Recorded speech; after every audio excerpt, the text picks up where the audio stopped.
Probably Monday or Tuesday. Oh, yeah. Okay. Good morning, everybody. All right.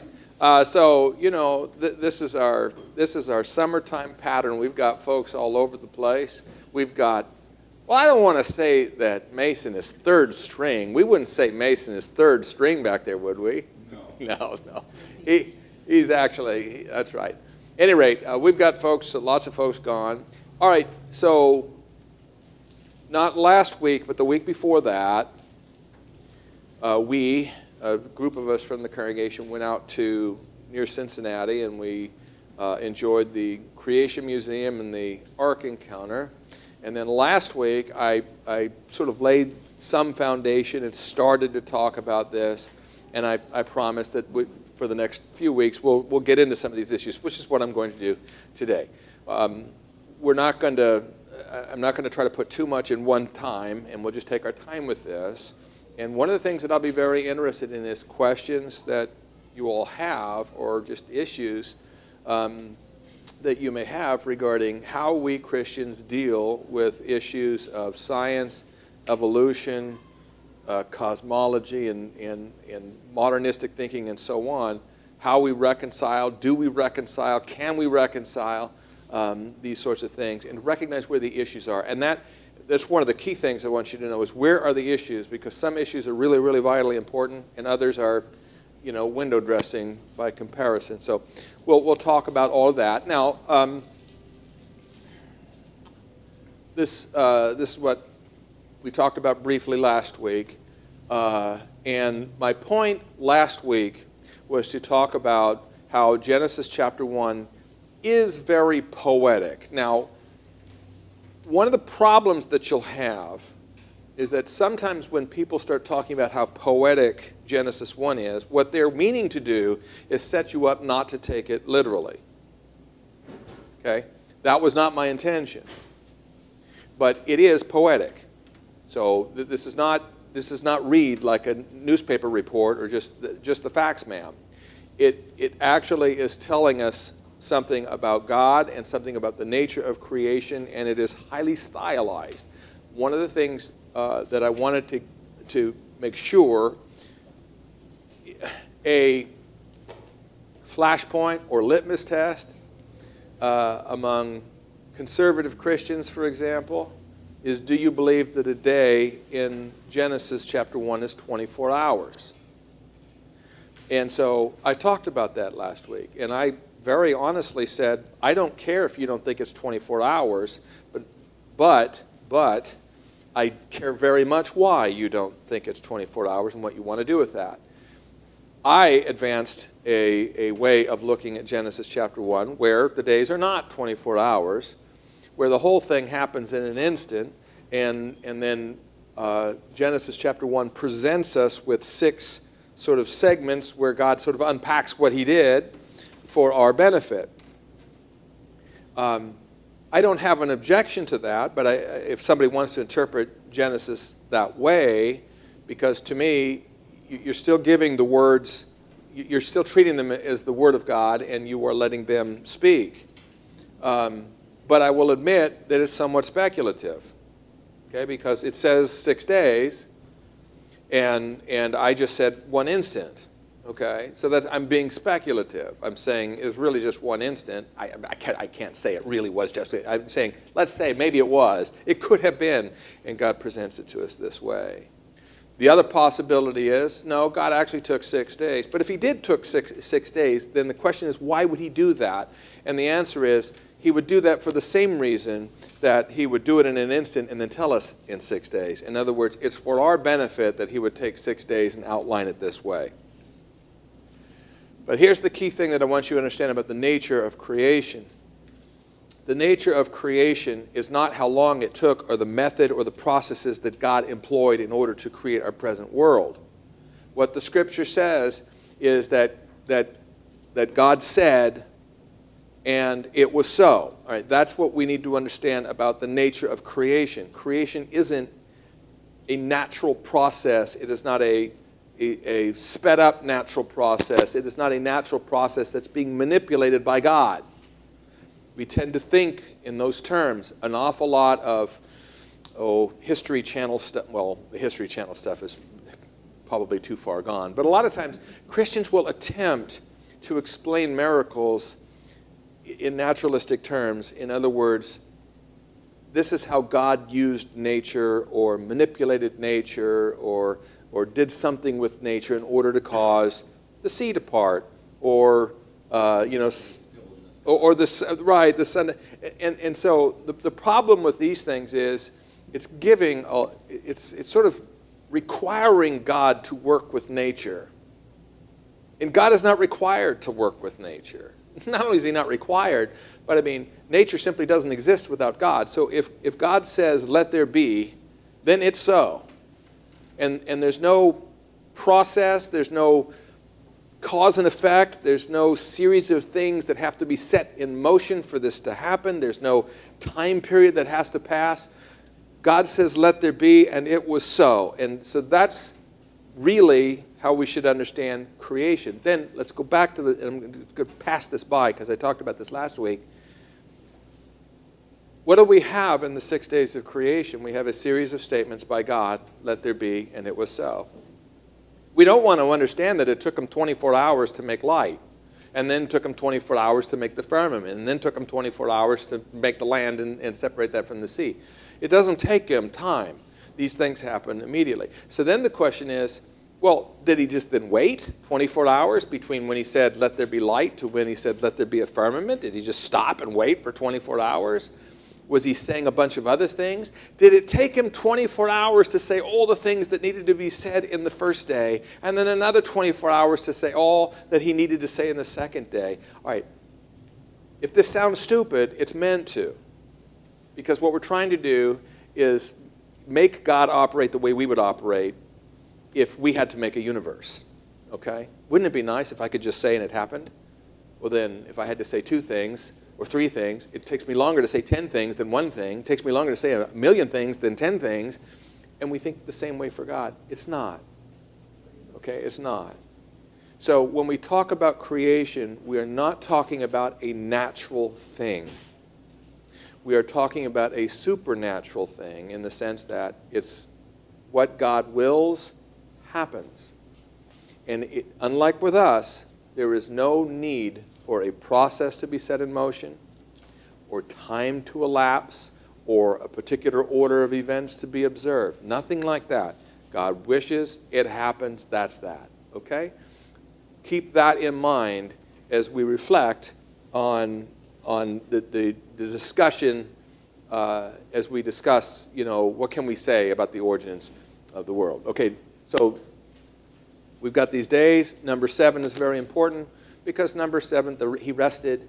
What that is meant to underscore is really what's underneath there. Behold, it was good. In other words, it was very good. God rested because he was finished. The creation was finished, okay? So note that in an evolutionary model, creation, well, we can't talk about creation. Whatever the stuff is out there is never finished. It just goes on and on and on, okay? But with God, he created and it was finished. There was a point in which he was finished, okay? All right, so let's talk in very general terms. What's the data we're all looking at? So what is it that provides the evidence for or against, causes us to get confused, or makes us feel like we need to adjust, or the scripture or whatever? And so let's consider physics, what we know about the nature of physical things and how they operate, okay? So physics is that branch of science that investigates physical properties of things and their interactions of matter and energy, okay? Let me tell you that there is nothing about physics particularly that will tell you yes or no regarding a creation. We are studying things that are right in front of us, and it doesn't tell us what happened 1,000,000 years ago or 10 million years ago. It tells us what's happening right here and right now. This is what happens when you light that fuse. Okay, this is what happens when you mix these things together. This is what happens when you drop the ball. And this is how long it takes, and so on. Okay, so physics is the investigation of the way our physical world works right now. Right now. Astronomy is essentially the study of the heavens, okay? What's out there and what we can see and the properties of the various things that we see. Now, an awful lot of what you'll hear is theoretical or speculative. We can't see it. Let me give you the most famous and most wonderful and horrific example. It seems like every time I hear about dark energy and dark matter, it encompasses a larger percentage of the universe. Essentially, some of the numbers that scientists are getting are suggesting that there must be a whole lot more stuff in our universe than we can see, and so they label it dark matter. What is dark matter? It's not something that they're looking at as dark. It's something that they're not looking at and can't see. So they call it dark because they have no idea what it is.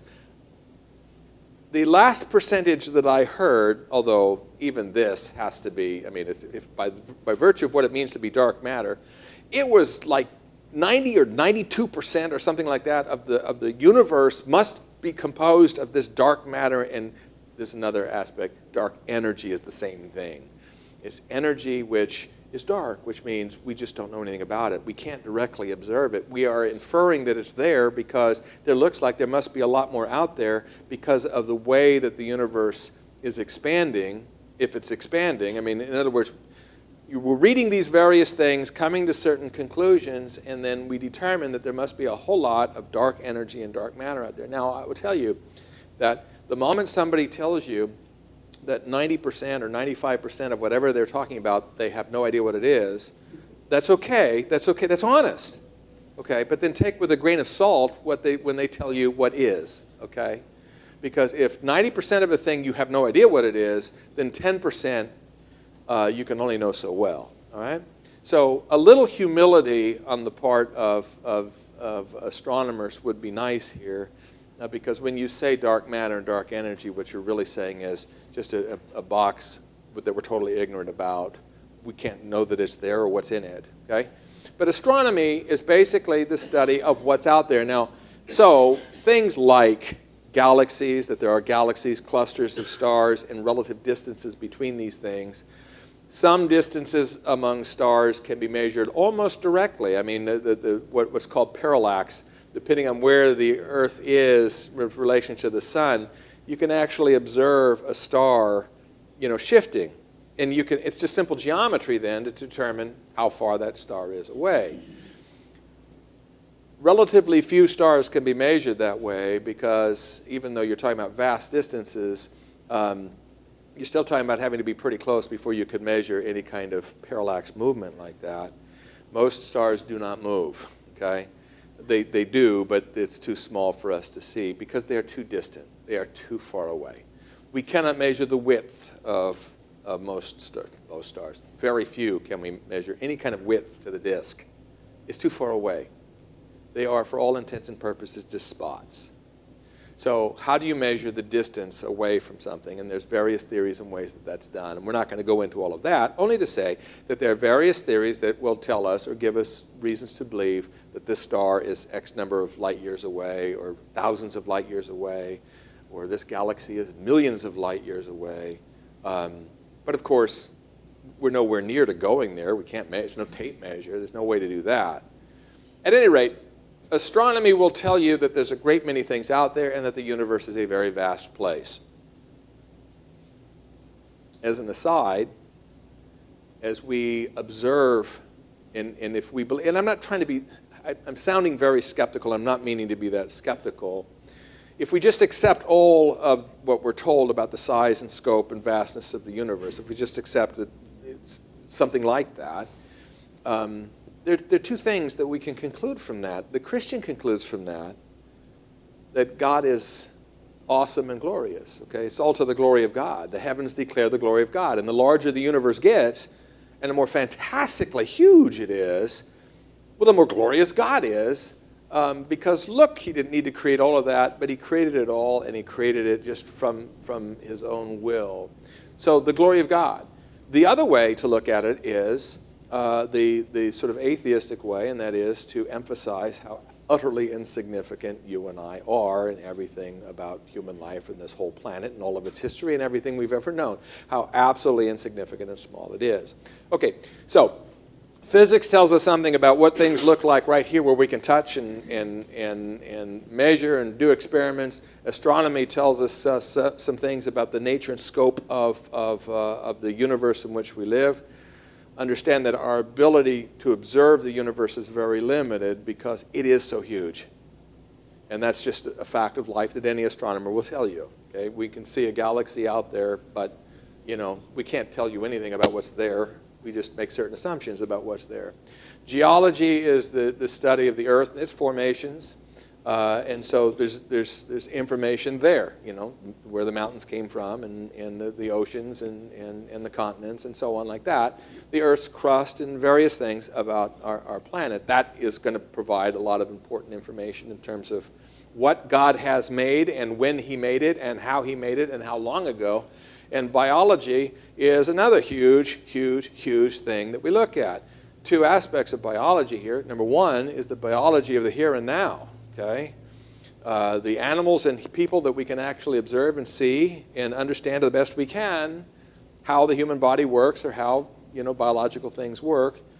Or if you want to go back in time, things that are dug up out of the earth and fossils are also just an aspect of biology. It's just biology that's happened before today. So that we're all looking at these things. Christians and non-Christians alike admit that there's a universe out there and it's very big. Physics and these things work, and these laws seem to be pretty applicable. And the Earth has these formations, and these are the ways that things like that might be made, and biology is all around us. Okay, so we're all looking at the same things, and we're trying to ask the question, where does it all come from? Okay, where does it all come from?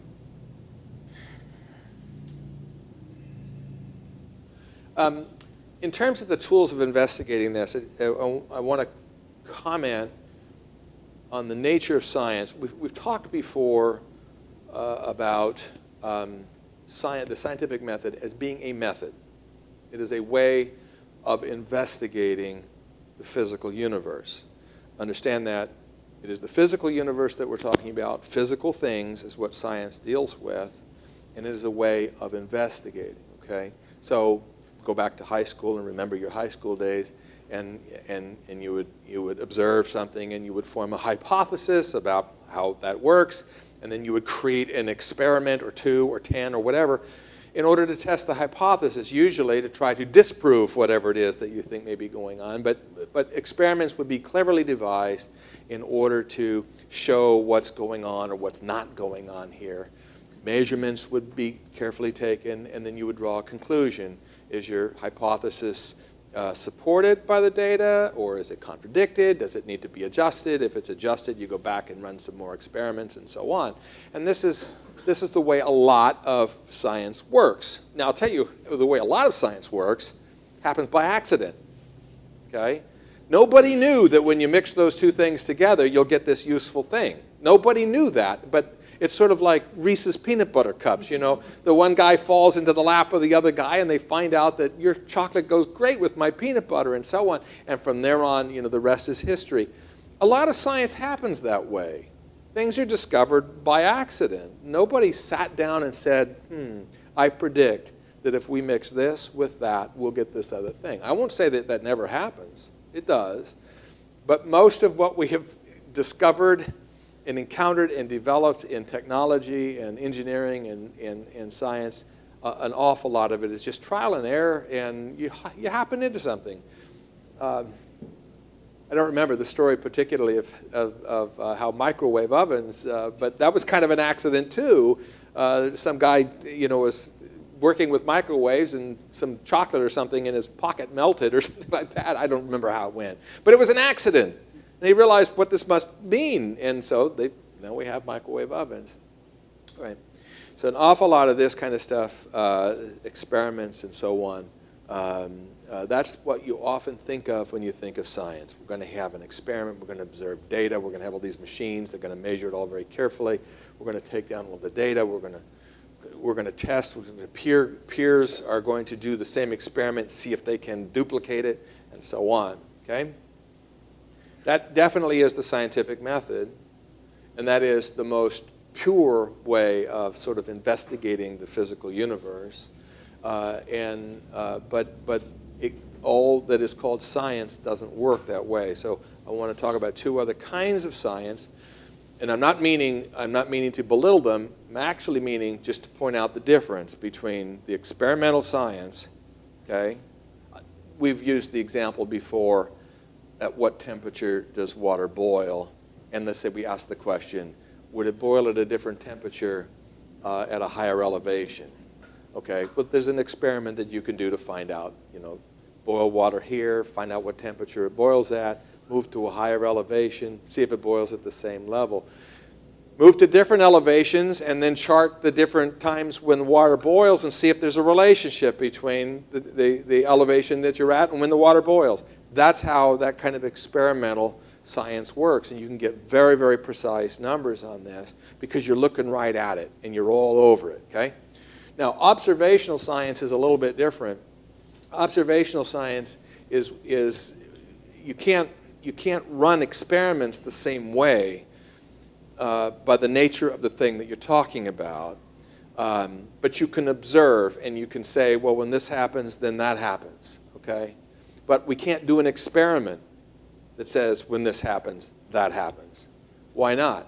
Well, medicine is a place where it is often difficult to do experimental science, and you have to do observational science. For example, does coffee kill you, or is it good for you?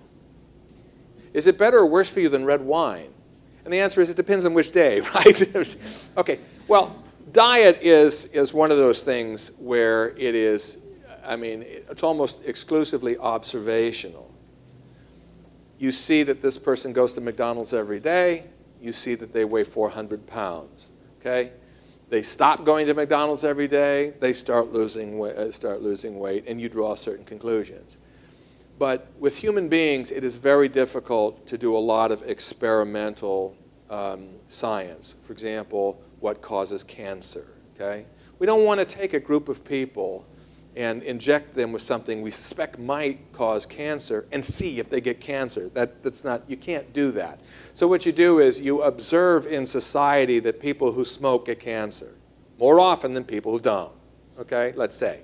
That would be observational. There's a lot of data, but it's not like experimental. And the experimental is, I mean, we find out at this elevation, this water will boil at this temperature, and that's that, because we've done zillions of experiments on that, and it's very precise. But when it comes to what causes cancer, or how many packs of cigarettes do you have to smoke before it gets there, what you're dealing with there is probabilities. And the reason you're dealing with probabilities is because the relationship between smoking and cancer is extremely complex, number one, and number two, everybody's different. So this person can smoke every day of their life, 10 packs if they like, they'll never get cancer. This other person will never smoke, and they'll get cancer anyway. So it's very complicated, and we're looking at probabilities, okay? Often, but not always, the relationship between two things in observational science is much more difficult to determine. And a lot of sociological studies, for example, you're making observations, but you can't isolate particular factors, okay? Right. So racism, what's racism? What causes racism? What causes disparities among the races in our culture?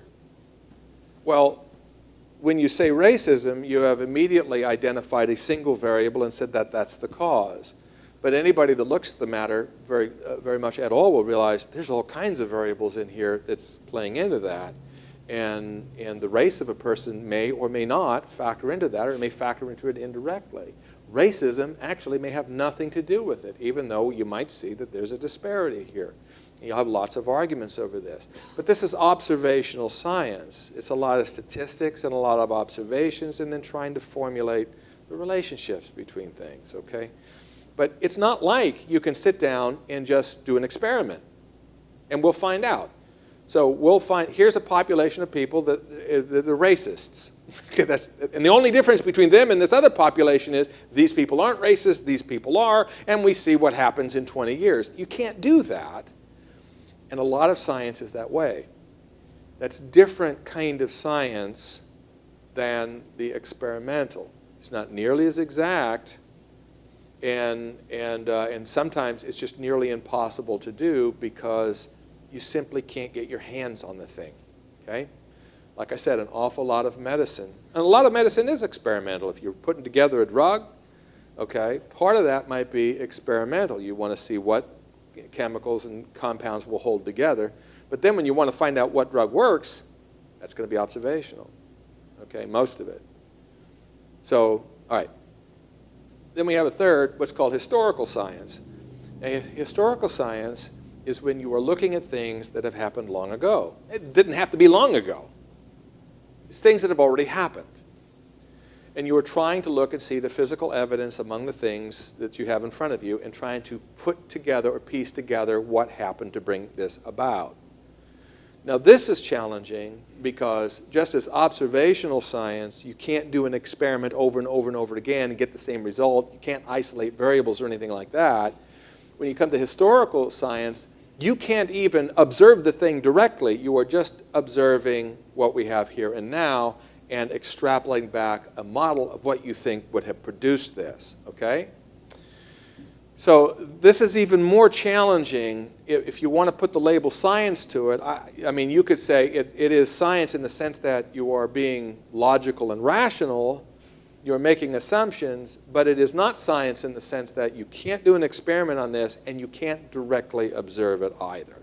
When you observe the results of an accident of two cars, you can usually determine by historical science the likelihood of where those cars originally were, the velocities that they were traveling. That's, I think, a pretty good example of historical science. Yes, and depending on how much information you have in front of you, you may be able to determine quite a bit about the physics of that accident. Of course, if you really wanted to know what happened, what do you need? Video. Well, even more than that. Somebody needs to tell you. I was on my way to so-and-so, and he swerved in front of me. Now, that might be wrong, but at least that gives you...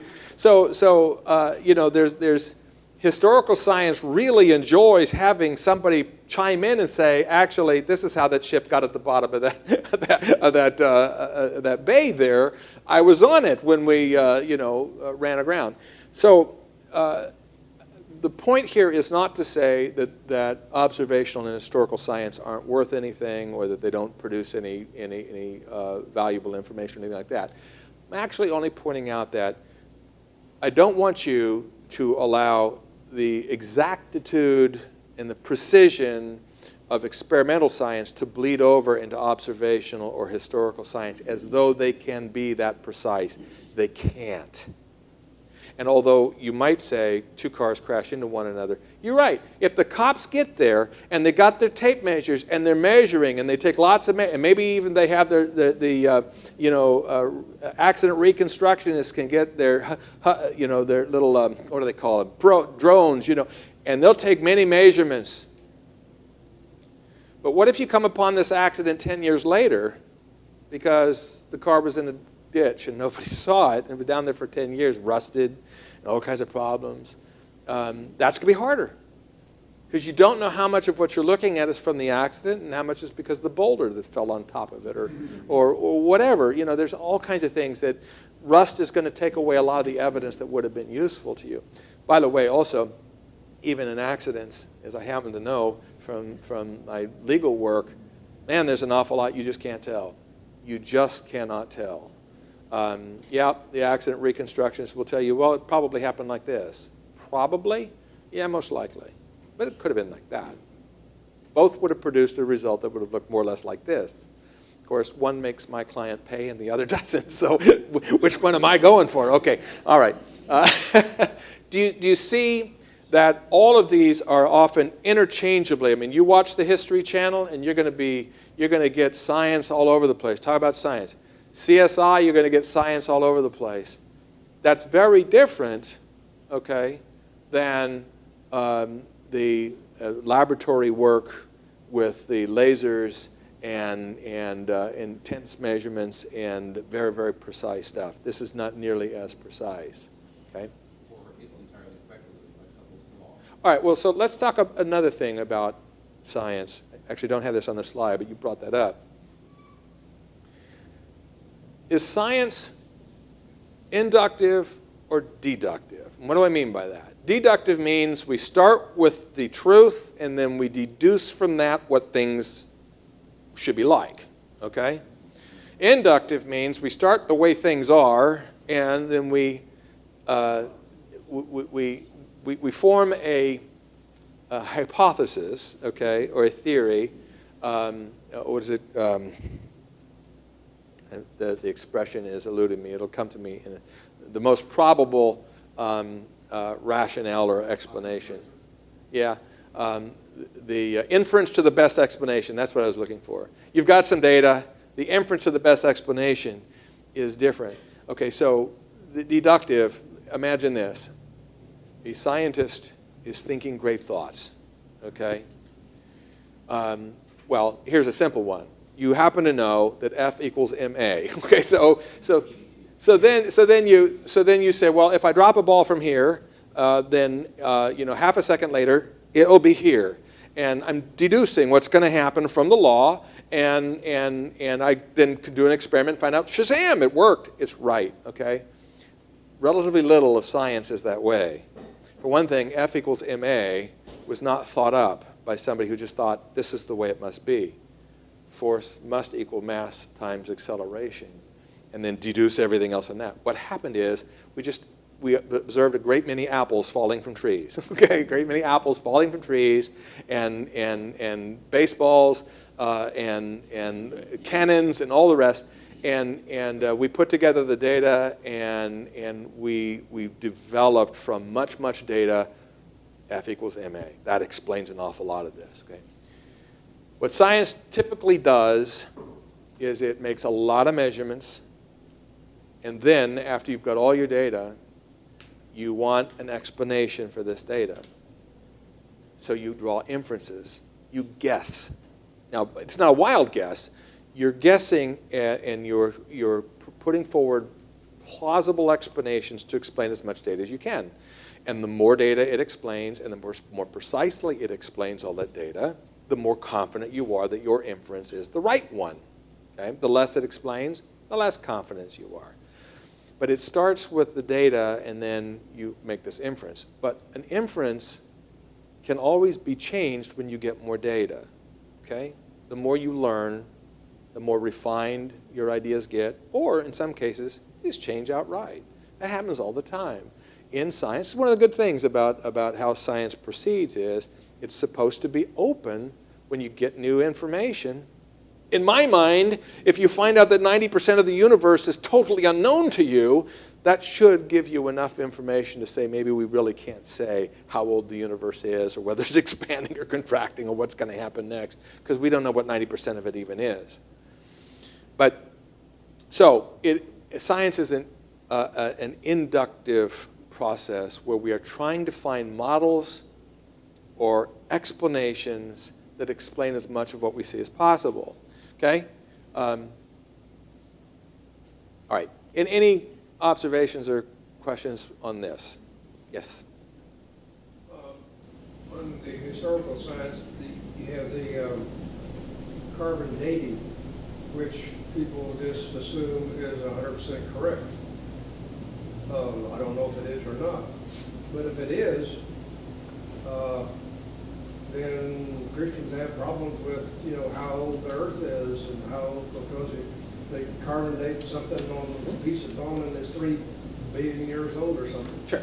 Well, that's fine, because God could have made it that old when he started with Well, and we're going to talk about ways of approaching that. One way to approach that is to simply say, well, carbon dating doesn't work. One way to approach that is to say, well, it works in a limited capacity, but it doesn't work for however far back you want to go. A third option is to say it works perfectly fine as long as the assumptions hold, but as soon as you start talking about God doing something because he wanted it and it just happens, that assumption is not built into carbon dating, okay? So there are various ways that we as Christians can handle that. It's important that we understand what we're doing, and when we have a real problem, and when we can just say, I don't know, who cares? All right, 2 assumptions that modern reconstructions of the past use. We've talked about naturalism a lot, and that is just the basic idea that everything happens according to certain inherent qualities of matter and energy, and they all happen by essentially cause and effect sort of thing, and so everything happens in that way. In other words, this denies that there is a God who says, let there be, and it was so. That is not possible in a naturalistic worldview. In a naturalistic worldview, everything happens according to fixed natural things, okay? Natural processes. So if you're looking at something that simply could not have formed, but it would have taken 1 million years for this to form, then it must have taken 1 million years for this to form, because there's no such thing as, and God said, and it was so, okay? So that's naturalism. The second one is called uniformitarianism. It's a wonderful word. What that basically means is that we assume that the relationships and the properties of matter and energy that we see today were the same yesterday, and the same 100 years ago, and 1,000 years ago, and 1,000,000 years ago, and they're the same here as they are in that galaxy over there, okay? Now, that's a reasonable assumption, because if you don't assume that, then what? Then you have no idea.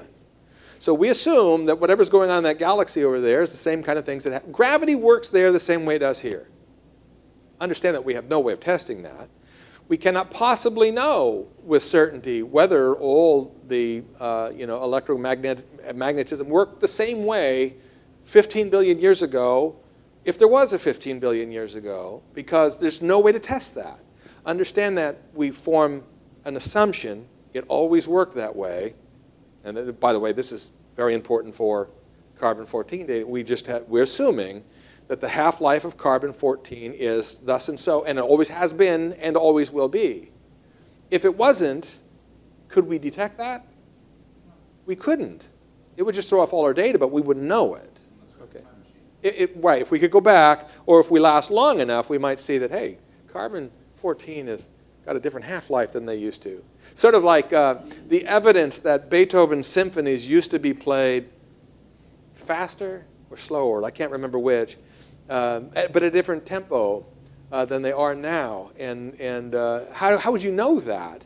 The only way you can know that, actually, is you go back and you look at records of symphonies and the start and end times when they were recorded, and then you factor in the fact that they may not have been all that accurate and precise in telling us when, but you'll just notice that on average, these symphonies ran a little bit longer, a little bit shorter, I don't remember which.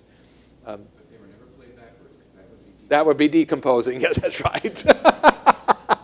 Yes. They said the guy that's using carbon dating to date is trying to, in some cases, prove evolution.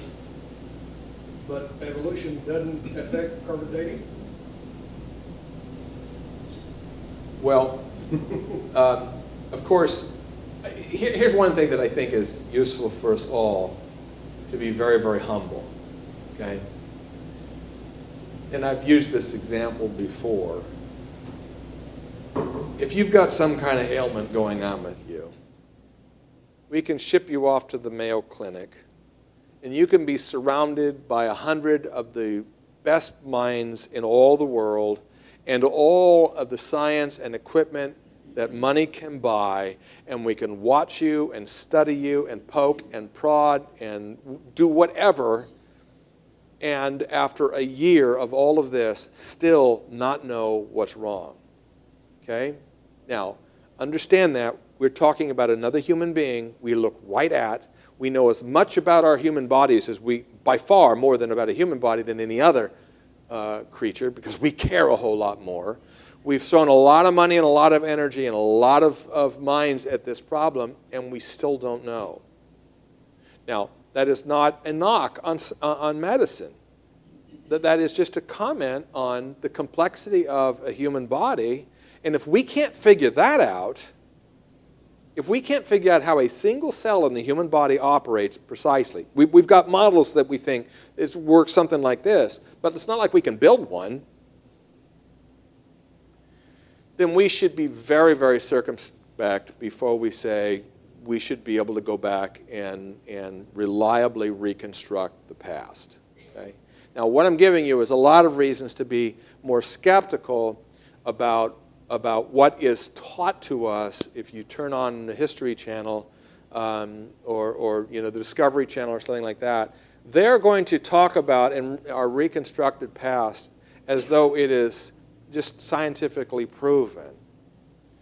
But, I mean, it's nowhere close to scientifically proven, and this is not a conspiratorial statement.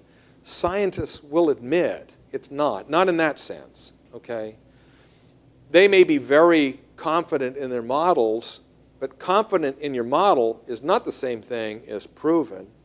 And sometimes the reason why you're confident in your model is because your model is designed for you to have confidence in it, not necessarily that it's accurate, okay? Okay, so we're making some assumptions if we're going to apply scientific methods, historical science or observational science or experimental science to the world and the cosmos and try to reconstruct the past. We are making some assumptions that we have no way to test. Okay? And that's key to understand that. As I have said, and you need to remember, if creation happened the way the Scripture says, if it happened that way, the scientific method that we employ would not see it. It could not see it. Okay? Do you see why that's so?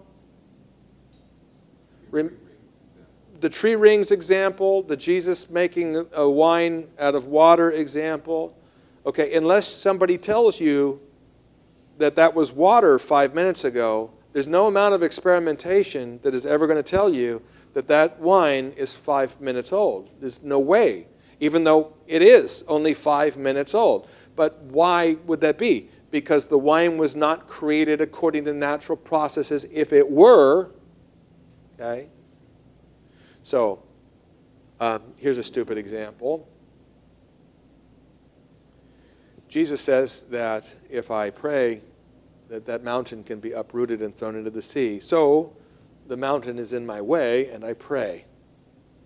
And lo and behold, out from heaven drops a shovel into my hands. Okay? So get to work. Now, can I move that mountain into the sea with a shovel? If I live long enough and the shovel is strong enough, yeah, it's going to be a while. It's going to take a long time. But that would be a natural process, a slow, natural process. But supposing that I prayed and the mountain just disappeared and went into the sea, okay? Would there be any scientist that shows up a minute later and observes the valley where there used to be a mountain, okay, would not believe you if you said there was a mountain there 10 minutes ago? They won't, okay? They'll look at a map and they'll say there's a mountain on this map. But I'm looking right there. The map is wrong. Okay, it has to be. Why? Or they would come up with an alternative hypothesis where some tectonic event occurred. Something. But they're not going to come up with what happened because they've already denied the possibility of that. Okay? Once you've said that supernatural things don't happen, then you are not going to accept any theory that requires a supernatural. It's not just that you're not going to accept it, you're not even going to see it. You're not even going to look at it. All right. A couple of things for us to think about in terms of words that are used and your basic models of the origins of all things. Cosmology, not cosmetology, that's different. Cosmology is different than astronomy. Astronomy is the study of the way things are right now, and we're just going to tell you these things are out there. We're going to give them numbers. We're going to have data associated with all of them. You can go look at them if you want. Cosmology is a model. I'm going to call it a model rather than a theory because a theory has to be testable, and this, by its definition, is not testable. But it's a model of how the universe began and how it ended up the way it is. And so this is the most common explanation is the Big Bang and then the expanding universe and the cooling universe and perturbations in the otherwise smooth gravitational field will cause the collapsing of some matter into stars and various things. They've got various ideas. There is no way how, I mean, these are interesting, and I'm not saying that they're just absolutely without any value at all, but there's no way to test it. There have been predictions made by cosmology that have turned out to be verifiable. For example, background radiation was predicted, and cosmologists were saying we need to measure this. It turned out it had already been discovered and measured. Yeah. Yeah, there are things that, I mean, so to say historical science can't be verified at all would not be accurate. There are things that can be verified or at least corroborated, if not absolutely proven. So there are things that would make you more confident or less confident that you're on the right path. But cosmology is the model of how things got to where they are. Cosmology is an atheistic or understanding of things, and that's not to say that somebody who believes in cosmology is an atheist. I don't mean that. What I mean is cosmology understands the universe came about by natural processes. So you can believe, if you into cosmology, that's fine. You can believe that. You can believe in God too, but you don't use God to explain the origins of anything. Okay? Of course, if your God cannot be used to explain anything, then all that means is you don't have a God. Your God is just a veneer, is a little window dressing to make this look better. Okay? So Big Bang. There's an interesting argument over what appears to be sometimes called intelligent design, evidence for intelligent design. This is another inference to the best explanation. You observe the universe and you see that the universe seems to be very finely tuned to house creatures like us. Okay? And you realize that there's a great many independent constants that they don't have any relationship to one another that we can see or know. And they have to be just as they are, otherwise we wouldn't be here. And it used to be, the idea was, oh, well, if they were different, then we would be different, but we'd still be talking. But the more we learn about the universe, the more we find out that actually that's not the case. If these were even slightly different, we wouldn't be different. We simply wouldn't be. There would be nothing here. So then the thought is, how could this universe be so minutely and finely tuned to house us that... We wouldn't know it. Right. The tautology is to say, well, if it weren't, we wouldn't be here talking about it. So we're here talking about it, therefore it was. Okay, but that's a cheat. Okay, that's a cheat. But if you're more honest, you say, man, that's awfully coincidental. I mean, that is awfully coincidental that this universe happens to have been just this way when it didn't have to be this way. Could have been another way. The Big Bang could have produced a different set of variables and we wouldn't be here. In fact, the infinite, almost infinite probability is that what the Big Bang would have produced would not have been this universe. So then there are theories about, well, maybe what we really have is an infinite number of universes all at once. And most of the universes actually don't have anything. But this one does, and so we're here talking about it. Okay, well, the other is a similar idea, the oscillating universe. This universe will collapse and then expand and collapse and expand. And every time it's a different universe. Okay? But this one is a universe that happens to produce us, so we're here talking about it. But all the other universes, there was nobody to talk about.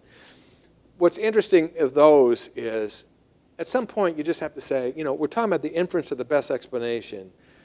To me, isn't the best explanation just to say, there's this ultimate reality out there that caused the universe to be what we call God? Isn't that the best explanation rather than an infinite number of simultaneous multiverses? By the way, such things as oscillating universes and multiverses and so forth, zero testability. I mean, zero ability to corroborate. This is just all just out of your head. But cosmology, mostly Big Bang, sometimes with this other stuff added to it. But the hardcore cosmologists are all about the Big Bang and how we got from there to here. The other is abiogenesis is the idea that life began from non-life. Now, it has to be this way if cosmology is the way it's supposed to be, because there was no life in the original Big Bang, and life developed later. And then the question is, how did life develop? And that can't be answered right now, but the term abiogenesis means that the first living thing, whatever it was, came from non-living things. Okay? So life came from non-life. Now, that, of course, can't be tested either, but I want to tell you this. There is no example of that anywhere that anybody's ever observed, or anything even close to it that anybody's ever observed. And most people now, knowing what we know about the nature of even the simplest living thing, find the idea of abiogenesis very difficult to swallow. The probabilities of this happening are just infinitesimally small. But I put that up there next to biological evolution, which is a separate thing. Evolution assumes living things. evolution assumes that living things are already competing to survive and are already adapting to their environment, okay? So evolution operates on a different principle, and it only works if you already have life, and therefore, if you have a universe without life, there's no such thing as evolution. Although we commonly call it evolution, Big Bang and evolution, but Big Bang is not evolution, because in the Big Bang, it's just stuff doing what stuff does. It's not life adapting to their environment and morphing into other living organisms or anything like that. So biological evolution just takes, just assumes, however it happened, life somehow got here. Okay? And once it gets here, then we use this as a way to explain how we ended up from one-celled animals or creatures all the way up to our present world. Okay? To squirrels, which was a great evolutionary mistake.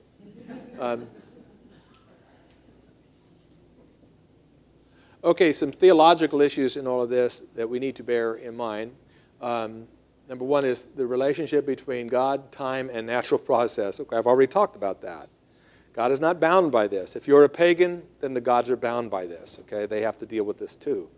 It takes time for God to make the world, but he's really good, so we can do it in 6 days. It doesn't take God time to do anything. But the relationship that we're going to see when Christians try to accommodate various modern theories, they're going to run into that problem. What are you saying about God? And what are you saying about whether he does or doesn't or has to or doesn't have to?